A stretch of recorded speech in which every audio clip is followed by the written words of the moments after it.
오늘 우리가 같이 나눌 말씀은 사무엘하 12장 20절부터 23절 말씀입니다.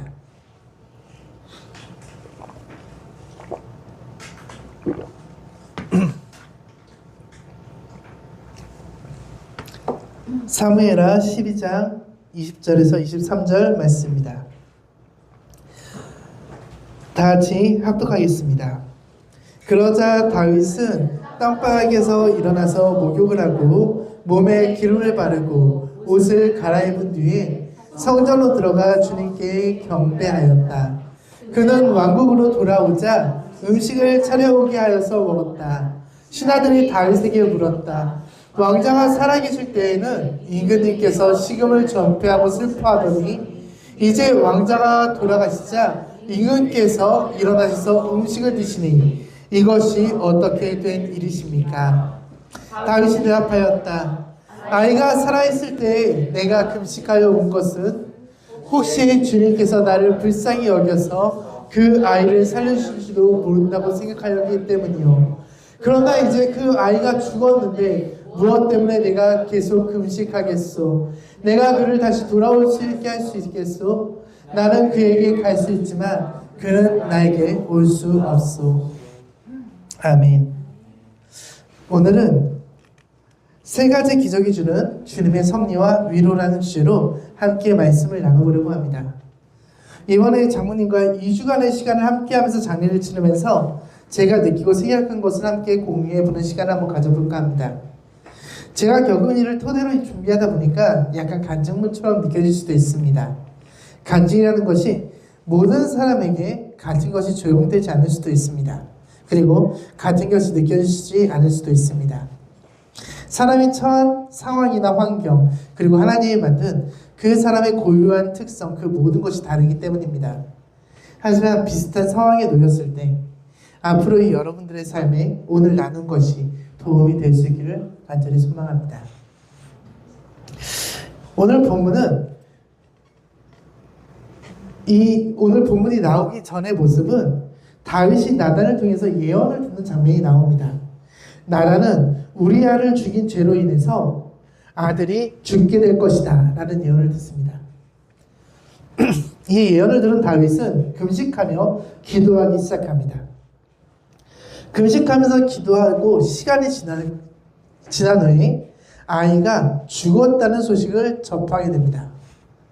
왕자가 죽었다는 소식을 들은 다윗은 그 즉시 금식을 멈추고 깨끗하게 씻고 옷을 갈아입은 다음에 성전에 들어가서 주님께 경배한 후 음식을 준비하라고 말합니다. 그리고 식사를 시작합니다. 이것을 이상하게 생각한 신하는 다윗에게 질문합니다. 왕자님이 살아계실 때는 금식하며 슬퍼하더니 왜 돌아가신 뒤에는 일어나서 음식을 먹습니까? 이 질문에 다윗은 이렇게 답했습니다. 아이가 살아있을 때 금식하는 것은 주님이 나를 불쌍히 여겨서 아이를 살려줄지도 모른다고 생각했기 때문입니다. 그러나 아이가 죽었는데 무엇 때문에 내가 계속 금식하겠습니까? 내가 그를 다시 돌아오게 할 수 있습니까? 나는 그에게 갈 수 있지만 그는 나에게 올 수 없습니다. 이 말을 남기고 다윗은 밧세바를 위로하러 떠납니다. 여러분들은 이 행동에 대해서 어떻게 생각하셨습니까? 생각해본 적 있으십니까? 어때 도연아? 네. 어떻게 생각해? 내려놓은 거 아닐까요? 내려놓은 거? 주님 앞에 내려놓은 거 아닐까요? 어떻게 생각해요, 유희정님? 아이고. 뭐 설교도 시작도 안 했는데 누가 추적해 주셔서 눈물이 나서.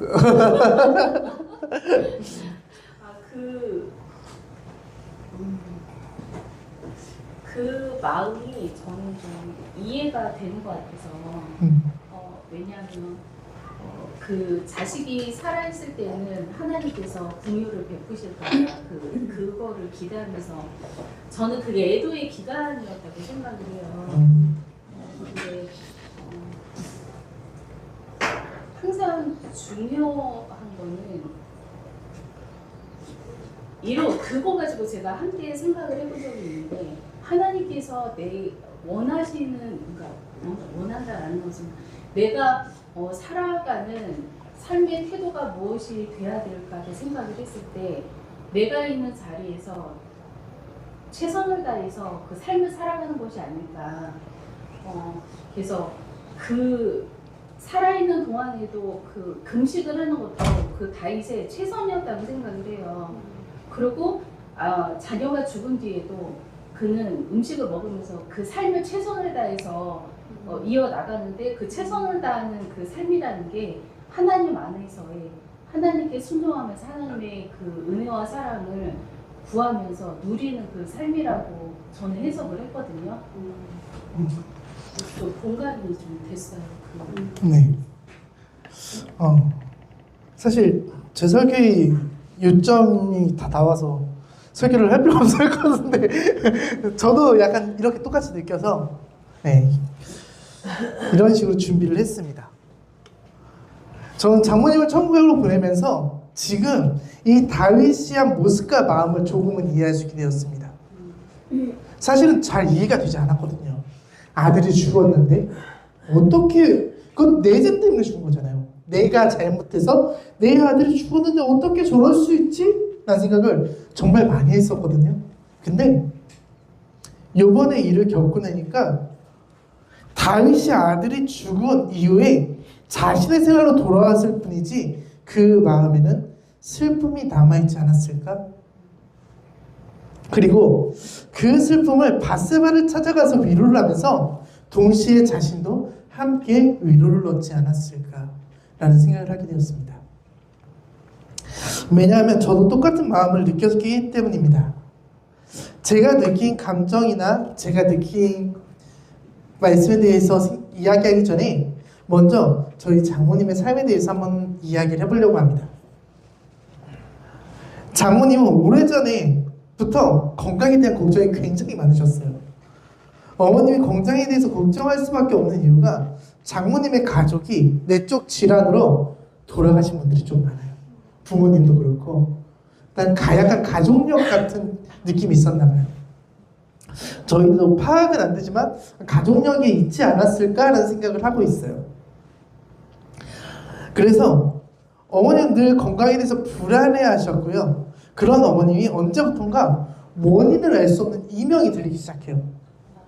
이 이명이 들리기 시작하니까 이게 계속해서 잠을 잘 못 주무시는 거예요. 그래서 불면증이 같이 생겼어요. 이명이 생기고 불면증이 생기고 나니까 이게 건강에 이상 신호라는 것들이 되게 많이 나오잖아요, 이명이. 그러니까 건강에 대한 염려가 더 심해지셨어요. 그래서 이 불안감을 해결하기 위해서 병원에 가서 내부터 시작해서 온몸을 다 검사하기 시작합니다. 1년에 몇 번씩 검사를 했어요. 그렇게 계속해서 검사를 했는데 병원에서 들어온 말은 한 가지였습니다. 이상이 없습니다. 계속해서 이상이 없다고 하는데 병원에서는 이상이 없다고 하는데 나는 느껴 라고 계속 저희한테 이야기하는 거예요. 근데 저희도 이제 해줄 수 있는 게 없죠. 병원에서는 이상이 없다고 하니까 뭘 치료를 해주는 것도 없고 그렇다고 저희가 뭘 이런 지식이 있는 것도 아니고 해줄 수 있는 게 없어서 그냥 계속해서 이제 병원을 돌아다니고 다 계속 반복되는 생활이 이어졌었는데요. 결국에 나온 것이 없다면 정신과 치료를 한번 받아보자 라고 이제 이야기를 해서 정신과 치료를 시작했습니다. 정신과 치료를 시작하는데 이제 불면증이 오래됐잖아요. 불면증 약을 드시고 계셨어요. 굉장히 오래 드셨어요. 불면증 약을 드시고 다른 이제 불면증이 생기니까 우울증도 같이 오더라고요. 나중에. 그래서 불면증과 우울증 약을 좀 오래 드셨고 그것이 너무 세니까 나중에는 몸이 안 움직이는 거예요. 막 몸이 땅으로 꺼지는 것 같이 느껴진대요. 다리를 나중에는 걷는 것도 제대로 못 걸으셨어요. 그래서 맨날 집에 앉아 계시고 그러다가 도저히 안 되겠어서 약을 줄이기 위해서 정신과에 입원을 합니다. 그래서 약을 줄이기 시작하셨어요. 그리고 정신과에서 약을 줄이고 퇴원을 하셨는데 퇴원을 하신 후에 문제가 발생합니다. 어머님이 한 번도 그런 적이 없는데 우리 어머님이 5층인데 9층에 가서 누워 계시는 거예요. 물어봤는데 왜 그랬는지 모르시겠대요. 근데 이런 이상 증세가 나타났는데 저희도 걱정은 되지만 괜찮아질 거야 라고 생각을 했어요. 사실 이런 것들이 너무 많이 반복이 됐거든요. 어머니 불안해하시고 힘들어하시다가 다시 이제 괜찮아 라고 이야기하는 것들이 너무나 많이 반복이 됐었거든요. 그래서 또 이제 시간이 지나면 괜찮아질 거야 라고 생각을 했던 것 같습니다. 어머님이 교회에 가서 설교를 듣고 은혜를 받으면 전화가 와요. 내가 마귀한테 쉬면 안 되는데 또 졌어. 이제 말씀에서 괜찮으라고 했으니까 웃어야지, 괜찮아야지. 맨 처음에는 그게 진짜 기쁨처럼 막 전화를 하셨는데 나중에는 주문처럼 이야기하시더라고요. 설교에서 오늘 마귀한테 지면 안 된다 그랬어. 그러니까 내가 지지 않기 위해서 싸워서 이겨야 돼. 약간 이런 무조건 해야 되는 것, 입력, 출력 약간 이런 느낌으로 이야기를 하시더라고요. 그래서 실제로 나중에는 진짜 기쁜 것처럼 행동을 하시는데 약간 부자연스러운 그런 모습을 보이기도 했었습니다. 그러다가 얼마 가지 못해서 하루 이틀 후에 다시 원래대로 돌아가고, 옛날에 기뻐하는 시간이 좀 길었으면 이제 이게 점점 짧아지기 시작하니 나중에는 하루 만에 다시 원상태로 돌아가는 모습들을 보였거든요. 이제 그런 생활이 반복되던데 새벽에 갑자기 카톡이 왔습니다. 새벽 4시에 아버님이 엄마가 위독하다고 카톡을 보내시면서 인공호흡기를 끼고 있는 사진을 하나 보내실 거예요. 그래서 그 모습을 보면서 이제 다 같이 가족들이 전주로 달려갔어요. 어머니의 얼굴을 맨 처음 봤는데 정말 고통스러워 보였어요. 얼굴에서도 그 고통스러운 모습이 느껴질 정도로 되게 안 좋은 모습을 보였거든요. 그 모습을 처음 봤을 때 제가 할 수 있는 말은 죄송합니다 밖에 없었어요. 근데 저뿐만 아니라 온 사람들이 다 같이 미안해라고 하더라고요. 이렇게 힘드신지 몰랐다고. 아마 제가 느낀 것과 다들 비슷하게 느끼지 않았을까 싶습니다. 그냥 힘들었지만 괜찮아질 거야 라고 우리는 생각했던 것 같아요. 그날 응급실 의사가 우리한테 처음 전한 말은 회복은 불가능합니다. 하루 이틀 안에 돌아가실 수 있으니 마음의 준비를 하세요 라는 말이었습니다. 심장이 돌아온 시간이 너무 늦어서 뇌가 완전히 망가졌다고 이야기했습니다. 그렇게 언제 돌아갈지도 이상하지 않은 상황에 장모님이 2주간의 시간을 버티고 돌아가시지 않고 장기 기증을 하고 이제 하늘나라로 떠나게 되었습니다. 저는 이때 주어진 2주라는 시간 동안 하나님이 일하시는 것과 위로하시는 것을 함께 경험하게 되었습니다. 제가 이렇게 생각한 이유가 3가지가 있는데요. 그것에 대해서 함께 오늘 이야기를 해보려고 합니다. 먼저 어머님이 숨이 멈춰있던 시간은 정확히 측정이 안 됩니다.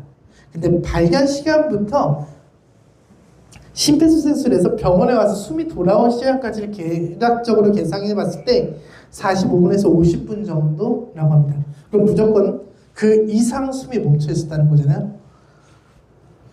그럼 집에서 아버님이, 그 뒤에는 119 요원이, 그 뒤에는 의사가 돌아가면서 이제 심폐소생술을 했어요.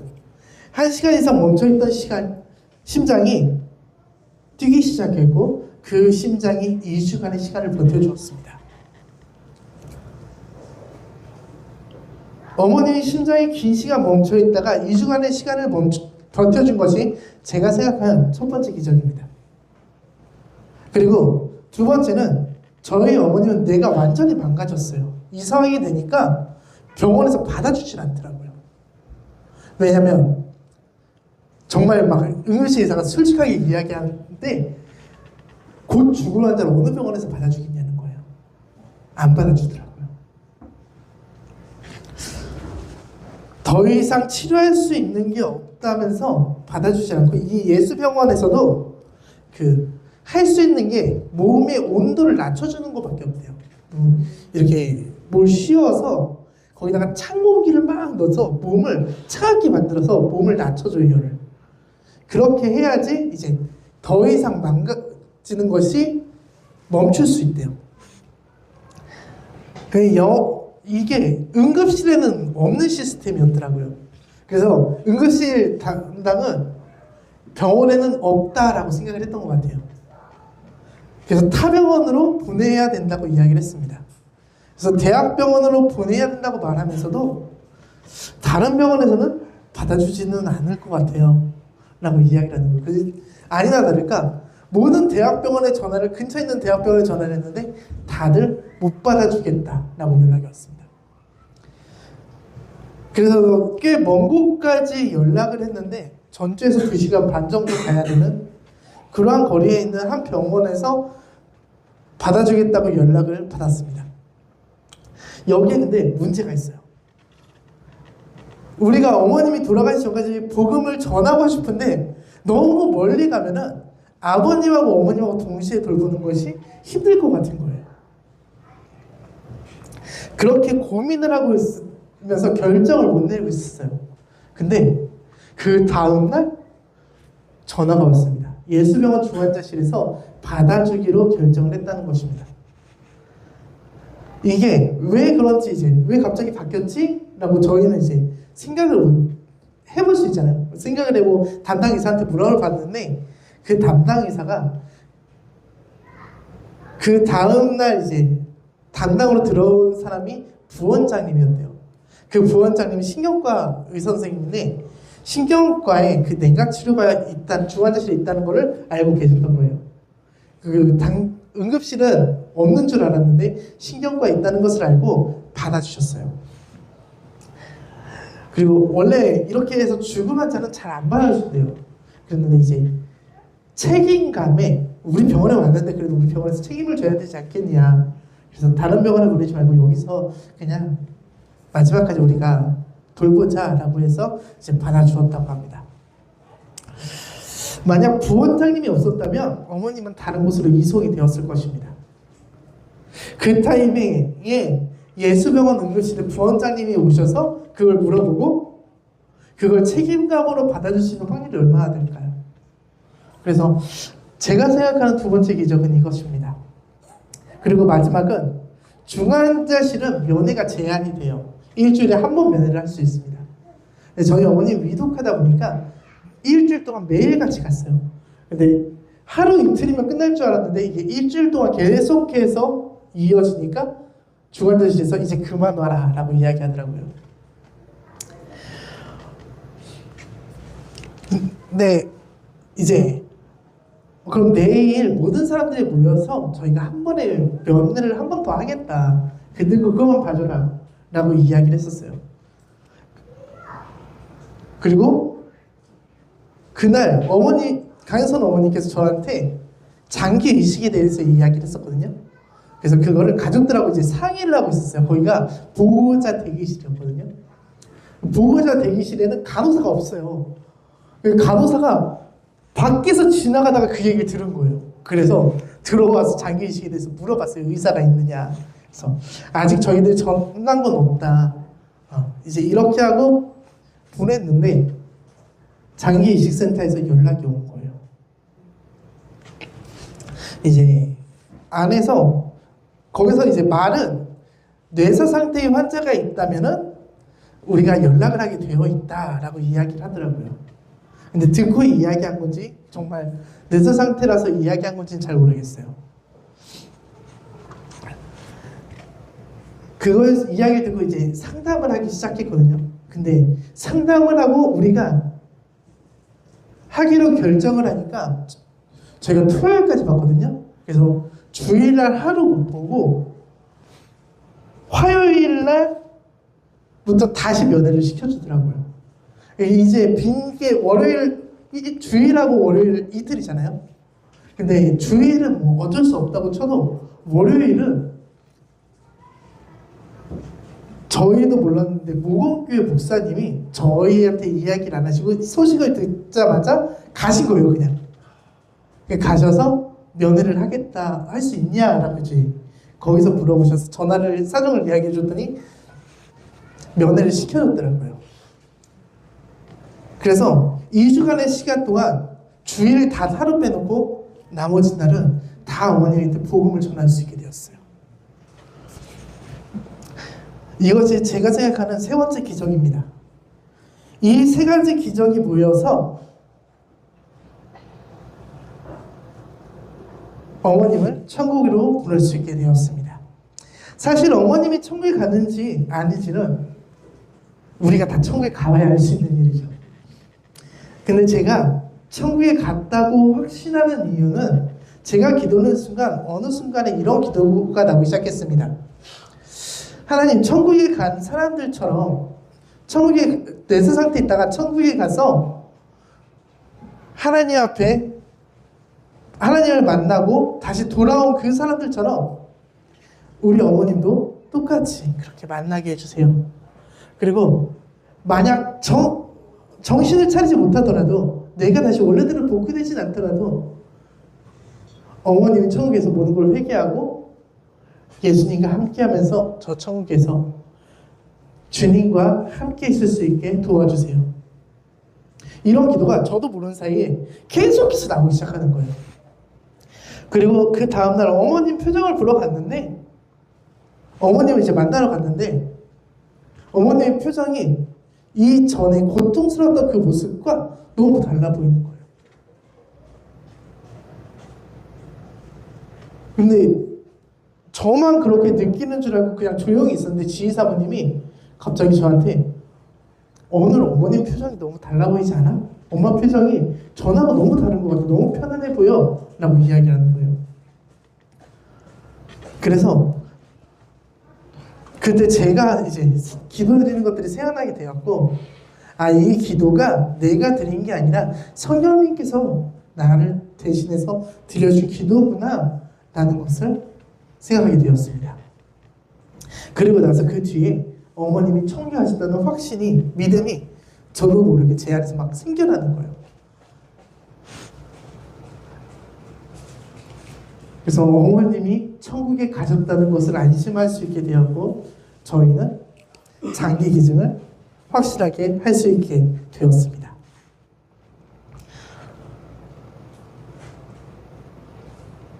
이 시간도 되게 놀라운데요. 저희가 장기 기증을 맨 처음 결정하기로 했을 때 뇌파 검사가 한 번에 통과가 안 됐어요. 근데 이제 다 하고 나서 상을 치르고서는 지휘사모가 저한테 이야기를 했는데 만약에 처음 뇌파 검사를 했을 때 통과돼서 했으면은 많이 아쉬웠을 것 같아요. 근데 차라리 그렇게 두 번 안 되고 마지막에 세 번째 됐거든요. 저희가 세 번째 된 게 다행인 것 같아요. 그러니까 내가 해줄 수 있는 것, 내가 더 안타까운 것에 대해서 어머니께 기도할 수 있는 것, 그런 시간들이 더 강했던 것 같아요. 그래서 감사해 라고 이야기를 하더라고요. 지금 지상과 호주에 가 있잖아요. 사실 그 호주를 가지 못했을 것 같다고 이야기를 했었어요. 너무 힘들어서 내가 호주를 못 갈 것 같아. 100만 원을 날리더라도 내가 호주에 안 가고 그냥 있을까? 라고 이야기를 했었는데 하나님께서 우리들의 마음속에 위로하는 그 시간들을 갖게 해주셨고 저희가 어머니 앞에서 최선을 다할 수 있는 시간을 갖게 해주시고 그렇게 하니까 마음속에 그 많은 불편함들이 사라지더라고요. 그래서 지금 가서 잘 있습니다. 그렇다고 슬픔이 없는 건 아니더라고요. 저희는 2주라는 시간 동안 어머니께 복음을 전할 수 있는 모든 노력을 아끼지 않았습니다. 그래서 그런지 어머님이 돌아가신 후에 생각보다 슬픔이 적었어요. 그것은 그 전에 우리가 복음을 전할 시간이 위로의 시간이 되었기 때문입니다. 그리고 그때 다윗의 말과 행동이 이해가 되었습니다. 그는 나에게 올 수 없지만 나는 그에게 갈 수 있다는 것은 시간이 조금 걸리는 것뿐이지 만날 수 있는 시간이 있다는 것입니다. 다윗은 아들의 죽음 앞에서 자신이 할 수 있는 최선의 노력을 다했던 것입니다. 그는 아들의 죽음을 미리 준비했고 아들이 천국에 가기 때문에 이 땅에서 자신이 이제 살아가야 될 준비를 했습니다. 이런 말을 하죠. 산 사람은 살아야지. 다윗은 산 사람으로서 자기가 또 하나님 앞에서 최선을 다해서 살아갈 준비를 했던 거예요. 죽은 사람을 떠나보내고 남은 사람은 자기 삶을 살아가야 됩니다. 그 삶을 살아갈 수 있도록 하나님께서는 그의 마음속에 위로를 함께 주시지 않았을까 라는 생각을 하게 되었습니다. 저희도 앞으로 살아갈 우리들에게 위해서 하나님께서 2주간의 시간을 허락하지 않았는가에 대해서 생각을 해봅니다. 2주간의 시간 동안 하나님께서는 어머님의 구원을 위해서 일하시고 남아있는 자의 삶을 위해서 일하셨습니다. 하나님께서는 우리 가정을 위해 일하신 것에 대해서 결국에는 내가 할 수 있는 일은 경배밖에 없더라고요. 그 위로의 시간이 너무 값진 은혜였기 때문입니다. 그러니까 다윗이 끝나고 나서 금식을 끝내고 경배드리고 예배드리고 했던 모든 것들이 다 이해가 되더라고요.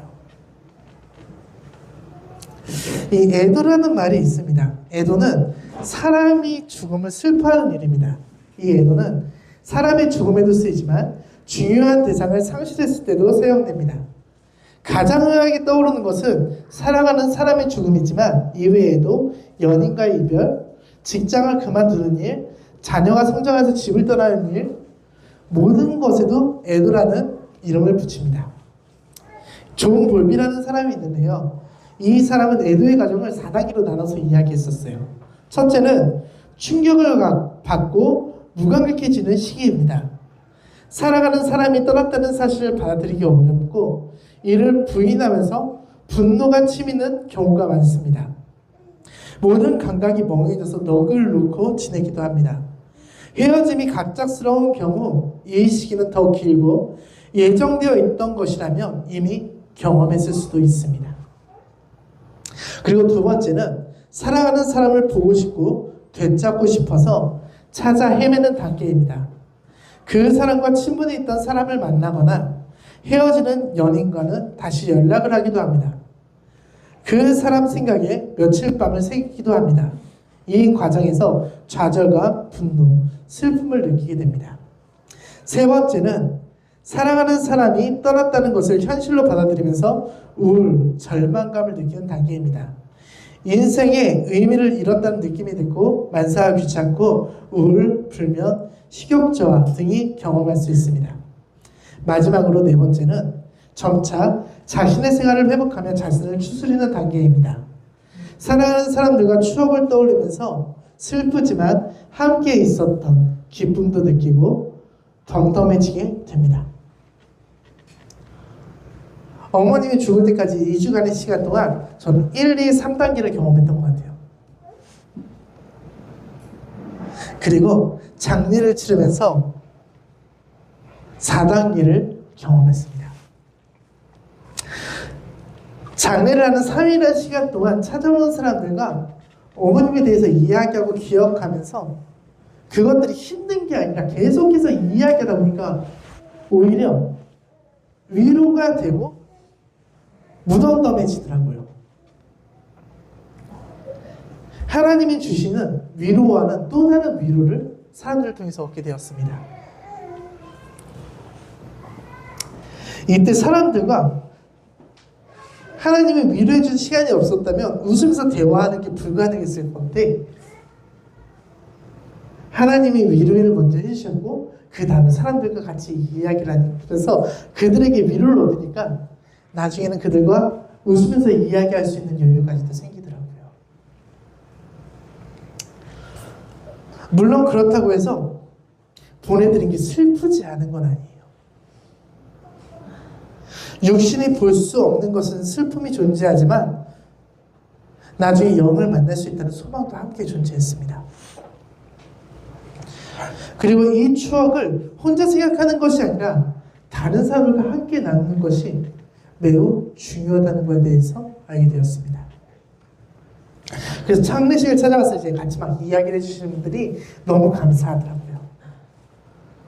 그래서 이제 다 마치고 토요일 날 차에서 지사모님하고 이야기를 하고 있는데 공동체가 정말 감사한 거구나 라는 거에서 깨닫게 되었습니다. 공동체를 통해서 받은 것들이 참 위로가 크구나 라는 거에 대해서 우리가 이야기하게 되었습니다. 이 애도의 마지막 과정은 함께할 때 더 큰 위로와 힘이 되었기 때문입니다. 내가 이런 것을 같이 말하면 추억하며 함께할 수 있는 사람이 있다는 것은 매우 감사한 일이었습니다. 함께한다면서 위로를 주는 것은 큰 사랑으로 다가왔어요. 그 어떠한 것보다 이게 정말 큰 사랑이구나 라는 것을 느끼게 되더라고요. 다윗이 경배를 드리고 밧세바에게 가거든요. 그리고 그를 위로했다라고 하거든요. 왜 그렇게 했는지 알겠더라고요.